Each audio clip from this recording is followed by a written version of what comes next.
stupid piece of junk just start already?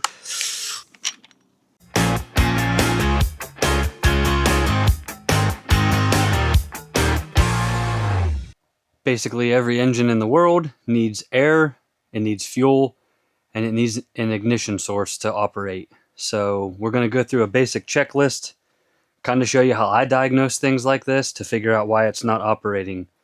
Starting with the most obvious and the easy, working our way to the more difficult steps. I suspect this gear is the reason why it doesn't want to operate. This is the timing gear, which drives the lifters for the valves. So you can see it has a lobe on it like a cam. This is basically the camshaft right there. So I know that probably strikes most of you as odd.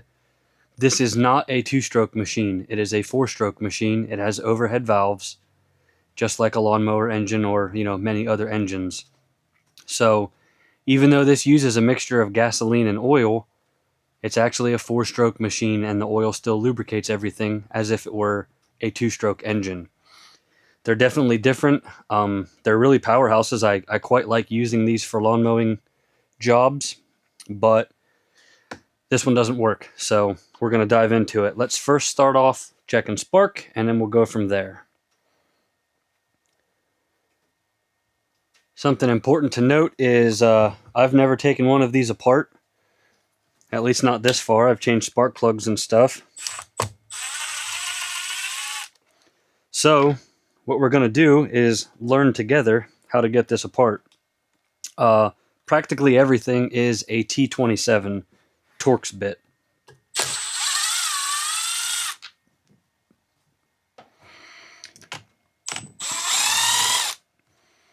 So these three screws, we have a screw in the back, the two top screws here, and then we have our air cleaner cover screws.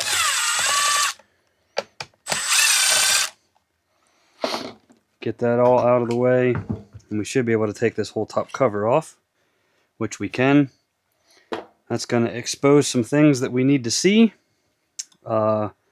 First and foremost, let's check for some spark.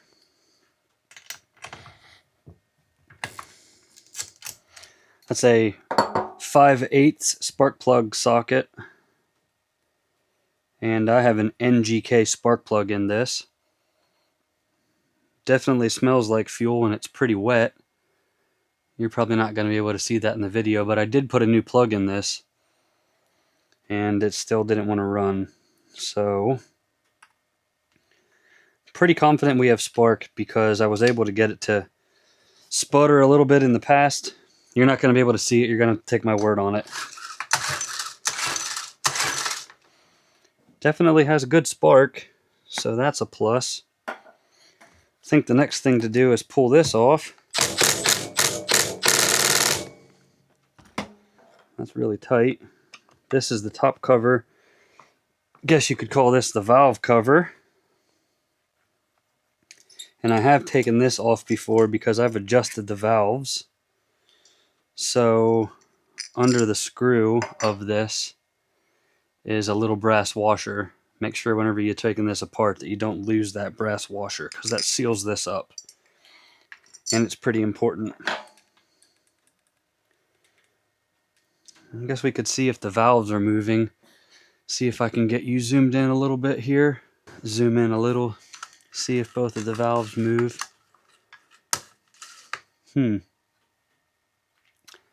That screw is... that is comically loose. I wonder how on earth it got that loose. And that probably has a lot to do with why it doesn't want to run correctly. But the better question is, how did it get that loose? Or why is it that loose, I guess would be the right thing to say.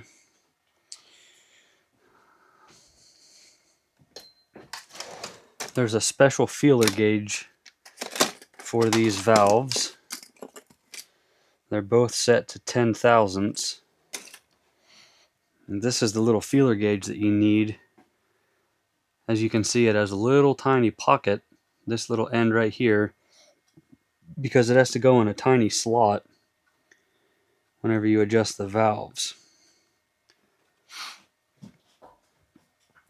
So, gotta get us to top dead center here. There's an arrow on the flywheel. I will bring the camera down and show you this arrow. Hopefully you'll be able to see this in the video. If you look on the flywheel right there, it's hard to get it to zoom correctly.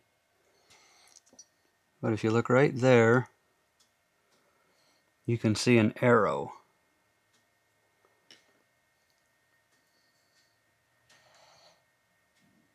And you can kind of see it. So what you do is line up that arrow with the screw for the coil. So this screw that you can see in there, you line it up with this screw. The arrow needs to point directly at it, and that is top dead center on this engine. Now let's see how these valves are adjusted. And this is supposed to have just a slight amount of drag. We're sticking it in the slot here. This one is obviously terrible. Like I said, I don't know why it's like that. See if I can find the tool to tighten that up. I think it's this one, an 8mm. Yeah.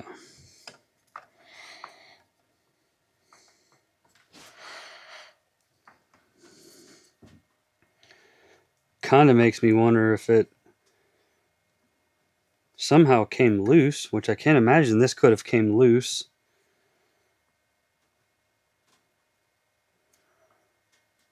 That's got the slightest hint of drag now. Exhaust valve as well. But that obviously wouldn't have been opening up. This was the intake valve that was super loose. As you can see, it's close to the carburetor. Both of the valves feel free.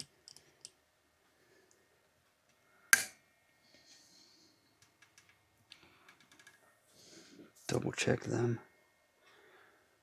Yeah, we're feeling just the slightest amount of drag here when you're sticking this feeler gauge in on top of the valve stem. So that's good. I'm thinking since we're here, I'm going to pull this back cover off. Take a look at that gear.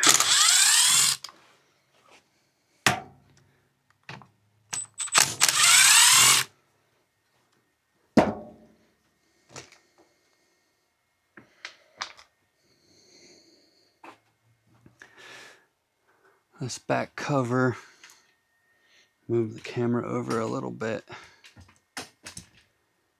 This back cover should show us this gear.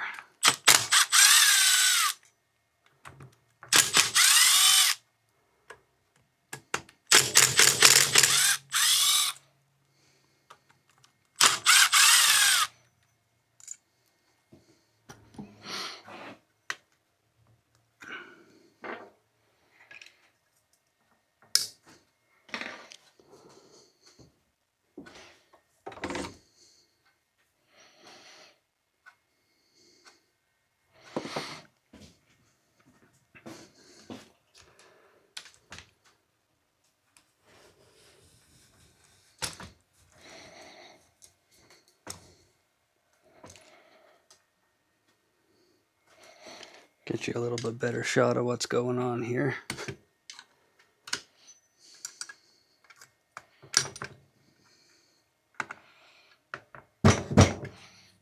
Pretty sure this is RTV'd on from the factory. So we'll have to make sure we RTV it back on when we put it back together.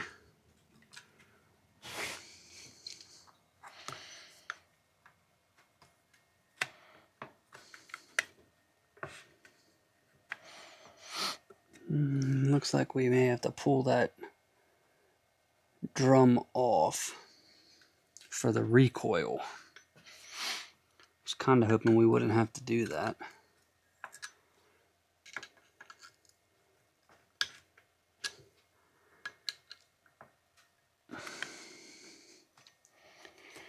Yeah, that's definitely got to come off. Darn it.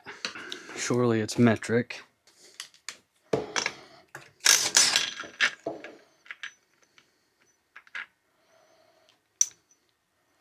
That was a 13 millimeter. Now this cover should come right off. And it does, yeah. They use some kind of silicone. I think Stihl uses Durco sealant, so I'll have to clean that up and reseal it then, which is no big deal.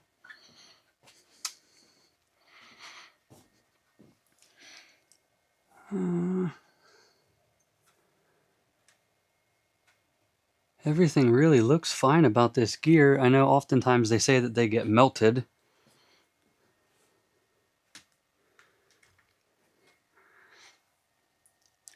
Nothing looks out of place or broken in there, which would lead me to believe that the gear is just fine.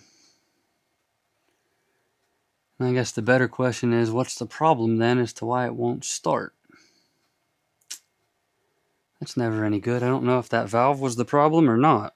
I guess for the sake of knowing, let's put the leak down tester on there and see if the valves are leaking, because that's always kind of a good place to start.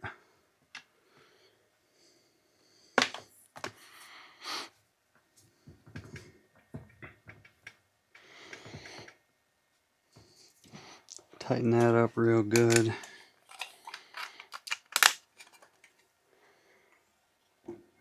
Leak down tester here, hook that up.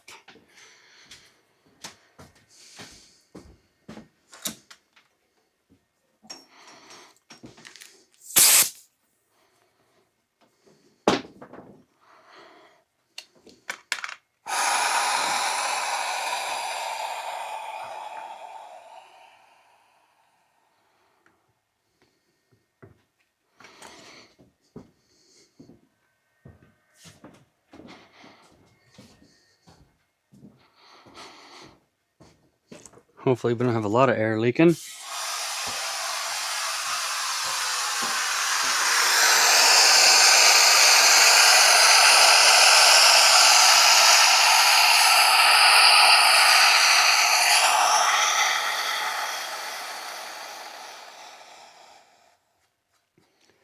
Well, that is leaking absolutely terribly. We're not pushing on the valves right now. So why would it be leaking like that?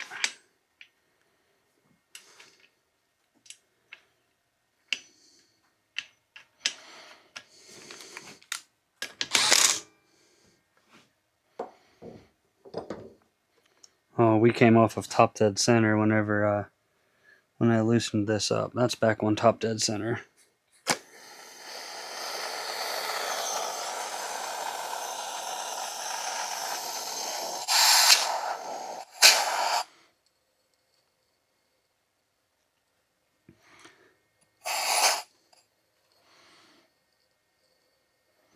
Well, it's holding pressure. As you can hear, it's not leaking anymore.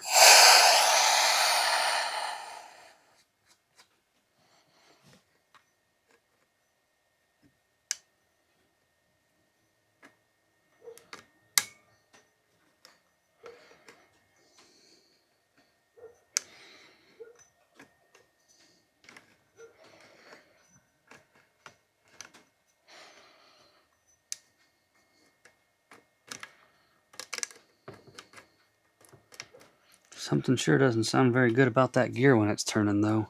I guess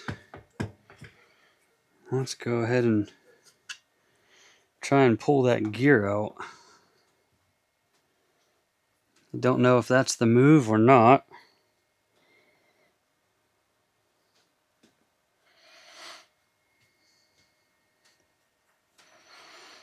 I'm a little bit perplexed about this.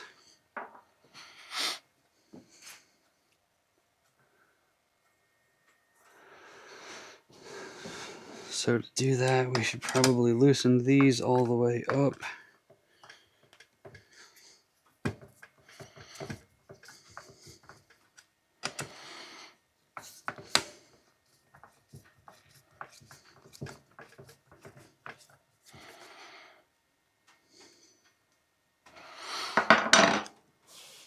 slide out this pin. Drop that down on the dirty floor. That's perfect.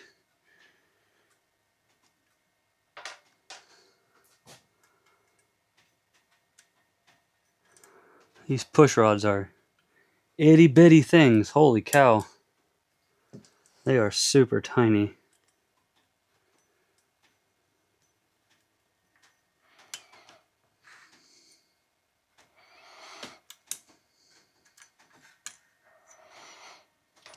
I'm purposely laying this stuff. This was the exhaust side, this was the intake side.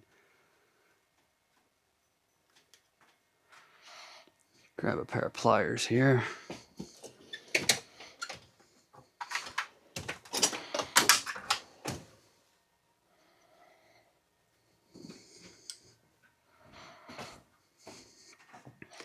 Just pull this pin out. See if this gear lifts out of here. How does this thing come out? Keep in mind that this thing's only plastic, so you don't want to mess that sucker up.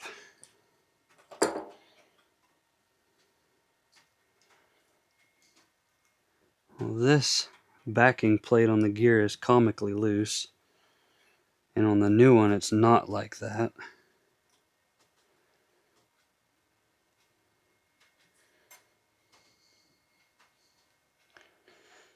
If I were a betting person, I would bet that this spring is not strong enough. It is coming back, but it's not coming back very good. You can see this is a compression release. If you look on this gear cog, you can see that little speck right there. This lifts and comes out of the way with centrifugal force.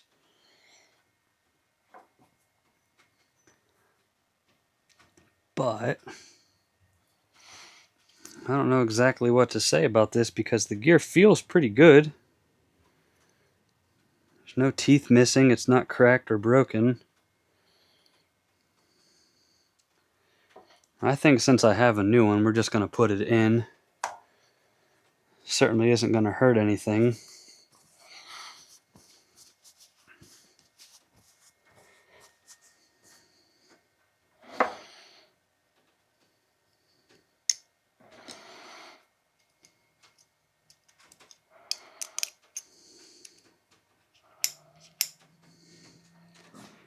If you look at the new gear, which I know doesn't have oil on it, but that's got a lot more snap and spring to it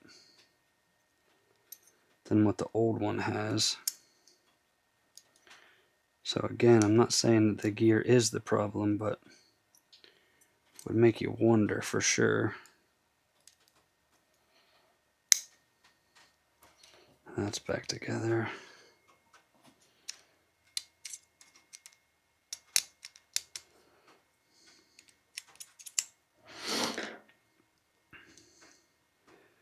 These gears have colors on them. They got marks on it.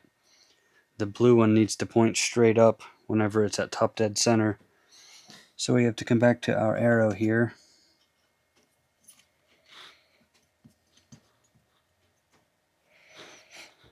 And again, that's pointing directly at that screw for the coil.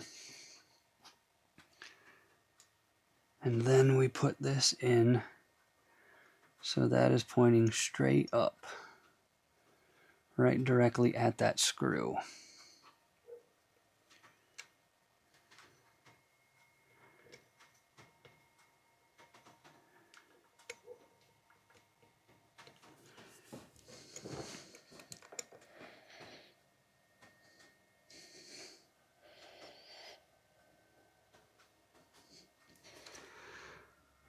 I think that's good.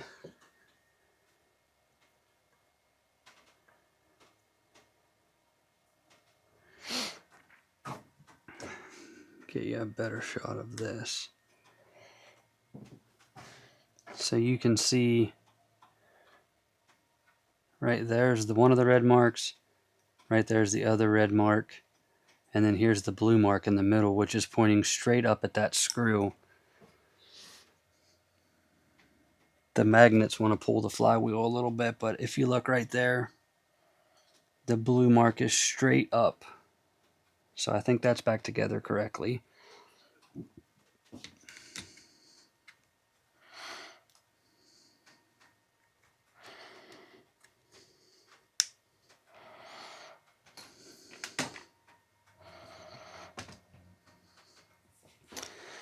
I hope.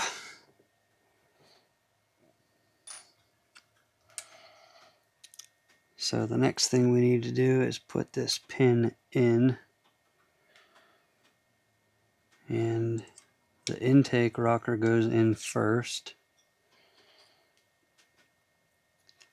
then the exhaust rocker goes in next, and then our little tiny push rods need to sit right on top of the valve right here, or right on top of the lifter, or I guess it'd be the lifter.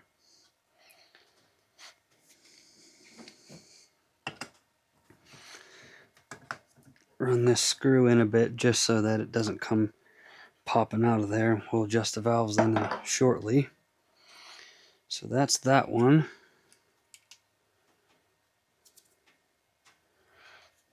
And the intake, same way here.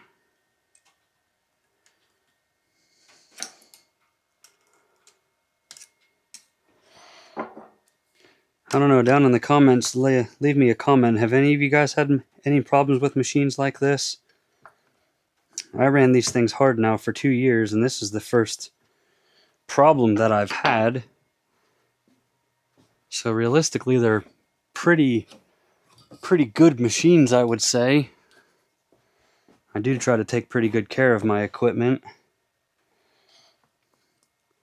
Get some assembly lube on that thing, just so we don't wipe out that lobe right away.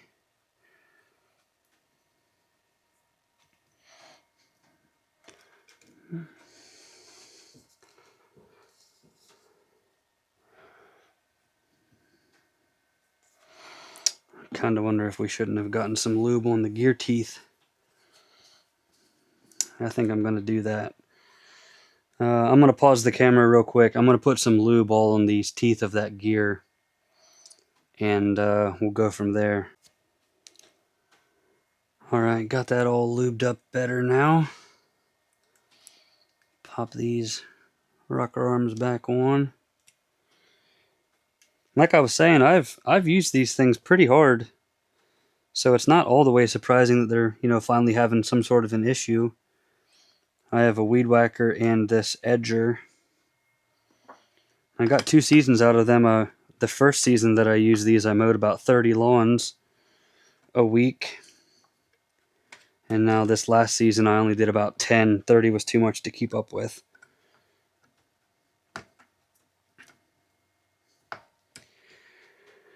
Now we got to readjust the valves since we had it apart.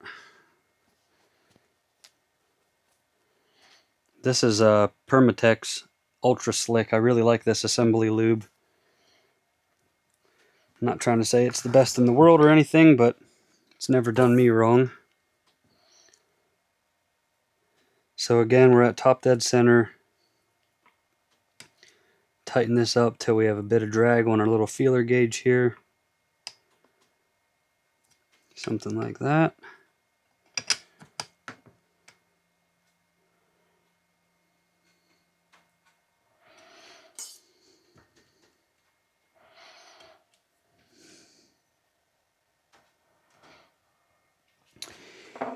Well, that feels a whole bunch better now, and of course this nut is tightened all the way down, whereas before it was somehow really loose. These are like those crimped lock nuts, so it should have never came loose. But somehow or another it did. Let's put the leak down tester on this again, see if we made a difference with that. And then I think we're going to yank it over and check the compression. See if that is good, bad, or indifferent.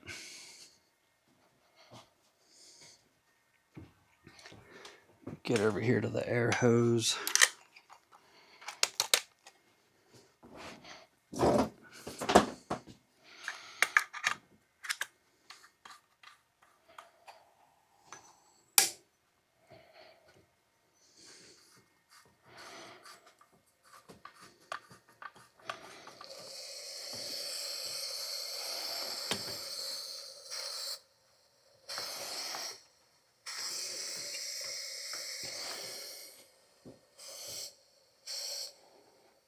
when I get it off where the compressor, it's barely pushing there on the rocker, it's leaking a little, but it ain't leaking much.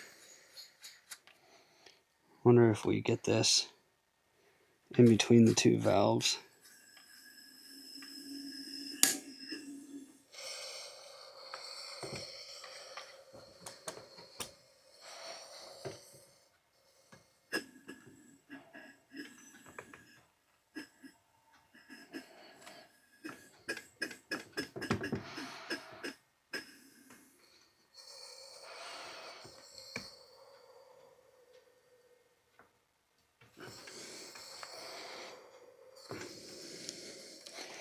I'm not sure. About half tempted to put it back together, see if it'll start. It was leaking a lot before. Now it doesn't really seem to be leaking.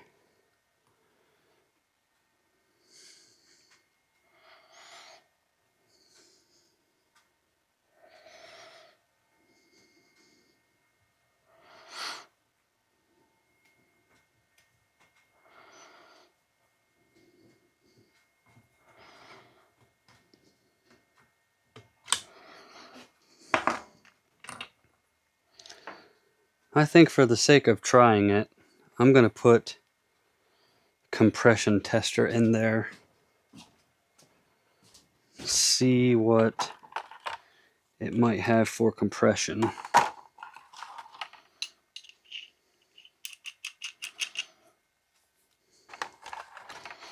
think these are supposed to have around 100 pounds of compression, if I remember right. Alright, I put the cover back on here.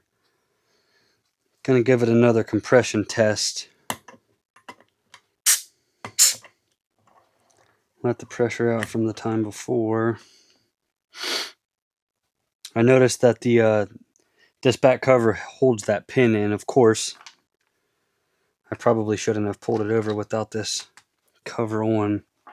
Hopefully I didn't do any damage.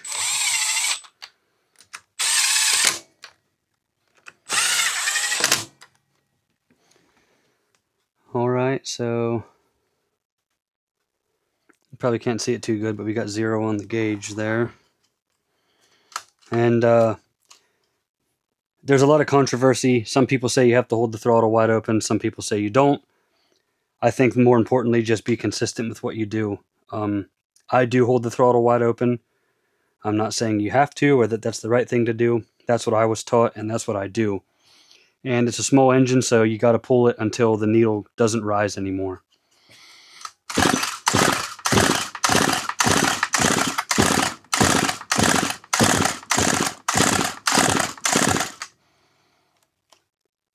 So that's much better compression. Hopefully you're able to see that. That's about 120, maybe 121 or 122. So that's probably part of the reason why it wouldn't run. I don't know. I think maybe we just put a spark plug in it and try and crank it up. See what happens. Top cover doesn't have to be on for it to run. But I really think that the problem was that little compression release on the valve sticking, or potentially not having enough spring tension to push back. That's just speculation. I don't know that to be a fact. But I do know that these really suffer from a lot of problems with that plastic gear, which is why I kind of went there first, thinking that I too would probably have an issue with it, and I think we did. Put this back on. We at least now have the valves adjusted correctly. As you saw before, that intake valve was backed way out, which was surely not good. Put that back together.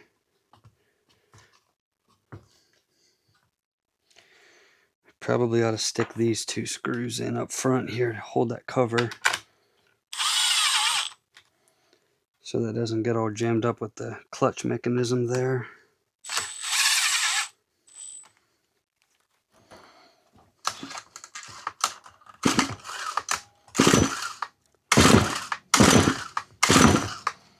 At least has compression now.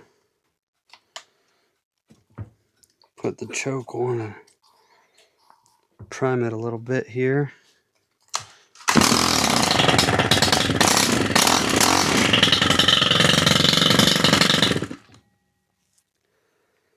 Alright, well, that's pretty awesome. Looks like we just had a bad gear. And like I said, it's weird because the pictures that I saw online, this was all melted. Like the lobe of the gear was all melted. And as you can see, this one's not melted at all. So it has to have been that compression release was sticking due to the fact that the magnet, yeah, I keep saying magnet, due to the fact that the spring just wasn't strong enough in there. So this must have been jammed up or something. I'm actually just going to pop this out.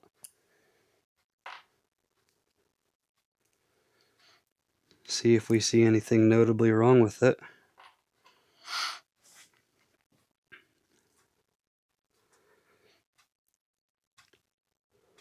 Yeah, I don't know. It doesn't feel like it's... This little lever in here doesn't feel loose in the gear. Maybe it just got jammed somehow. And of course the new one isn't jammed. I guess I'm going to hold on to this. There's no use throwing it away. It doesn't look like it's bad at all. So, I don't know. We appear to have a running weed whacker. I'm going to take this back apart, put some silicone. I'll probably use Moto Seal to seal up that back cover. And I guess that's a wrap for this video.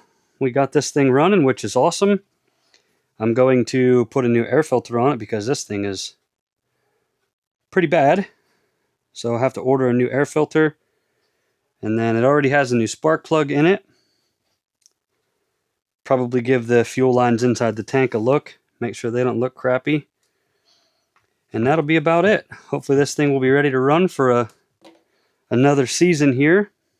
And maybe we won't have any problems with that darn gear. Alright, well, it's tomorrow for me. Still today for you. And I went outside, ran this thing a good bit. Everything seems perfectly operational. I still don't all the way understand what was wrong with this gear, but I really do think this was the problem. I wanted to point out this OEM Stihl gear.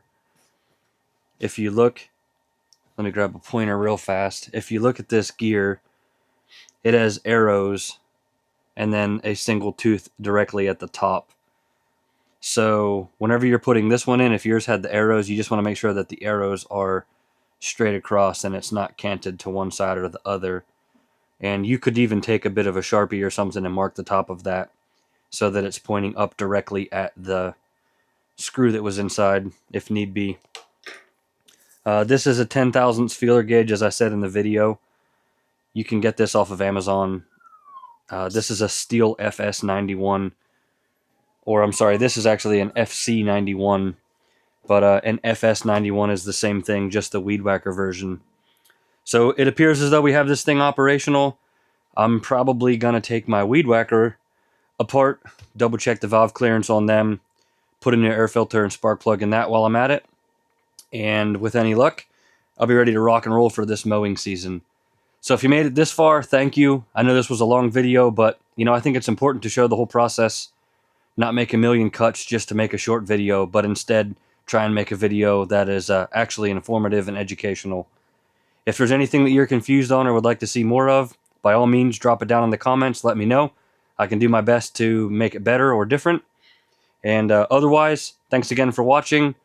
Please don't forget to like, comment, subscribe, hit that little bell notification so you get a reminder of the next video. And until the next time, have a great night.